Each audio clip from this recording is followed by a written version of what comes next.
Hello all, எல்லோரும் எப்படி இருக்கீங்க?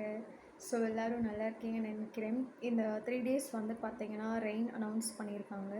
ஸோ அதனால் schools students so please safe. உங்களுடைய ஸ்டடீஸ் வந்து மிஸ் பண்ணாமல் நீங்கள் அது கண்டினியூஸ் படிச்சுட்டே இருங்க. பிகாஸ் ஹாலிடேஸில் வந்து நம்ம படிக்காமல் இருந்தீங்கன்னா அகெயின் உங்களுக்கு அது லைக் ஸ்டார்ட் பண்ணுறதுக்கு ஒரு மாதிரி கொஞ்சம் டிஃபிகல்ட்டாக இருக்கும். ஸோ அதனால் உங்களுக்கு லீவ் விட்டாலுமே உங்களுடைய ஸ்டடீஸ் வந்து நீங்கள் அட்லீஸ்ட் ஒரு 1 hour 2 hours ஆச்சு உங்களுடைய புக்கை ஜஸ்ட் ஓப்பன் பண்ணி பாருங்கள். If you not interested also we just try to read. Just book at least சும்மா வச்சு ஓப்பன் பண்ணி ஏதாவது ஒரு பேஜ் ரீட் பண்ண முடிஞ்சால் ரீட் பண்ணுங்கட்டு ஜஸ்ட் ஓப்பனாவது பண்ணி பாருங்கள். ஸோ படிக்காமல் இருக்காதீங்க ஸ்கூல் ஸ்டூடெண்ட்ஸ். உங்களுக்கு 3 days இப்போது மழை வருது அப்படின்றதுனால வந்துட்டு அப்கமிங் ஹாலிடேஸ்லாம் நிறைய இருக்குது. அதனால் முடிஞ்ச வரைக்கும் டைம் ஸ்பெண்ட் பண்ணுங்கள், படிங்க. ஸோ ப்ளீஸ் எல்லோரும் சேஃபாக இருங்க. பாய் பாய்.